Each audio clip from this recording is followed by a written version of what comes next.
समुद्र, जंगल, पानी, हवा सभी मिलकर एक साथ प्रकृति में संतुलन बनाते हैं, जिसे इकोसिस्टम कहते हैं। जानवर, पंछी, पेड़ पौधे सभी एक दूसरे पर डिपेंड होते हैं, जिससे इकोसिस्टम बना रहता है। सबसे ज्यादा महासागर में रहने वाले जीव और कोरल रीफ्स का विशेष योगदान रहता है। हर बड़े या छोटे जानवर एक दूसरे पर डिपेंड होते हैं। बड़े जानवर छोटे जानवर को खाते हैं। पेड़ पौधे सूर्य से और पानी से अपना भोजन लेते हैं। हम इंसान भी भोजन पर डिपेंड होते हैं और इस तरह सभी एक दूसरे पर निर्भर होते हैं, जिससे पनपता है जीवन, जिसे इकोसिस्टम कहा जाता है। जंगल में उगने वाले फंगस या मशरूम प्रकृति में अपना बहुत योगदान देते हैं। नई स्टडी के अनुसार पिछले 80 सालों में समुद्र की सतह का तापमान 3 गुना बढ़ा है। यह समुद्री heat wave under water ecosystem को तबाह कर सकती है। समुद्र के कोरल रीफ्स समुद्री जीवों का घर होता है और अगर यह खत्म हुई तो पूरा समुद्री जीवन संकट में पड़ सकता है, जिसकी एक वजह यह भी है कि तापमान कहीं ज्यादा होता है तो कहीं कम, जिससे बारिश का भी कहीं ज्यादा होना तो कहीं कम होता है। ओवर फिशिंग से भी समुद्री जीवन पर गंभीर प्रभाव पड़ता है। पंछी फल खाकर पूरे जंगल में फैला देते हैं, जिससे जंगल को बढ़ने में मदद मिलती है।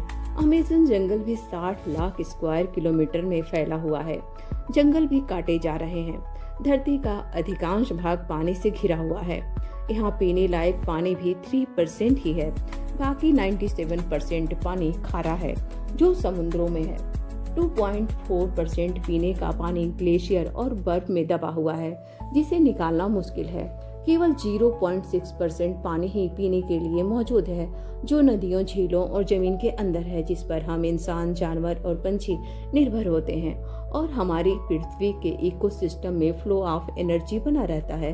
पर अब समुद्र हो या जंगल, जमीन या आसमान, हर जगह हम इंसानों ने प्रकृति को नुकसान पहुंचाए हैं। जमीन, आसमान, समुद्र, हर जगह कचरा फैलाए हैं। अंतरिक्ष में बहुत सारा बेकार कचरा घूमता रहता है, लगभग 6000 टन, जैसे बेकार उपग्रह, रॉकेट के पुर्जे वगैरह। यह कचरा हानिकारक रसायन छोड़ते हैं, जो ओजोन परत को नुकसान पहुंचा सकते हैं। WHO के अनुसार दुनिया की लगभग 99% आबादी ऐसी हवा में सांस ले रही है जो स्वास्थ्य के लिए खतरा है।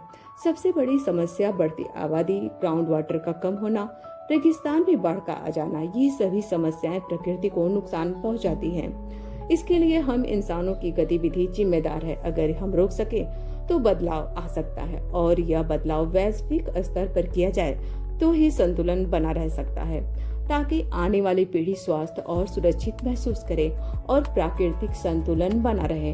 वैसे यह चैप्टर काफी बड़ा है, जिसे समझना होगा और सुधारना भी होगा। धन्यवाद।